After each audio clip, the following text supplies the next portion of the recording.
Welcome to Ramanujan maths ఫర్స్ 2026 మార్చిలో జరగబోయే 10th class main exams కోసం అర్థమెటిక్ ప్రోగ్రెషన్స్ అనే టాపిక్ నుంచి ఒక 1 మార్క్ క్వశ్చన్ డిస్కస్ చేద్దాం రండి.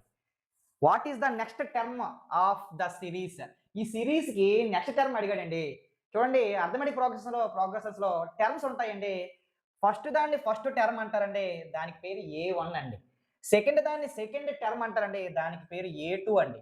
A2ని ఎలా డిఫైన్ చేయొచ్చంటే A+D అండి. తర్వాత థర్డ్ టర్మ్ అంటారండి. దానికి పేరు ఏ3 అండి.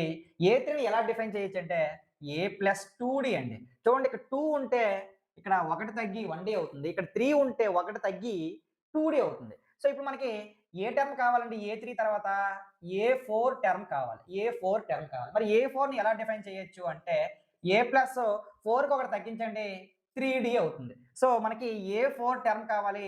A+3D కావాలి. ఇంతకీ ఏ అంటే ఏంటి? First term. డి అంటే ఏంటి? Common difference. ఇప్పుడు డి కట్టాలండి. D is equal to A two minus A one. A two అంటే ఎంతండి అంటే 3+√2 అండి. మైనస్‌కే మైనస్ అండి. తర్వాత ఏ1 అంటే 3 అండి. చూడండి ఇక్కడ +3 ఈ -3 అనేది క్యాన్సెల్ అయితే మనకి కామన్ డిఫరెన్స్ √2 అనేది వచ్చిందండి. మరి ఇప్పుడు ఏ4లో సబ్స్టిట్యూట్ చేస్తే ఏ అనేది ఏ1 అండి. ఇక్కడ 3 అండి. ప్లస్‌కే ప్లస్. ఆ 3కే 3 అండి. డి అంటే √2 అండి. ఈజ్ ద ఆన్సర్ ఆఫ్ ఏ4 ఆఫ్ నెక్స్ట్ టర్మ్. ఈ విధంగా మీరు చేస్తే మీ పాకెట్‌లో రూ. 1 కాయిన్ ఉంటుంది. ఈ టాపిక్‌కి సంబంధించిన 4 మార్క్స్ డిస్కస్ చేశాను. ప్రీవియస్ ఇయర్‌లో ఇచ్చిన క్వెషన్స్ కూడా డిస్కస్ చేస్తాను. యూజ్ చేసుకోండి. ఫస్ట్ కామెంట్‌లో లింక్ ఇస్తాను. జై హింద్.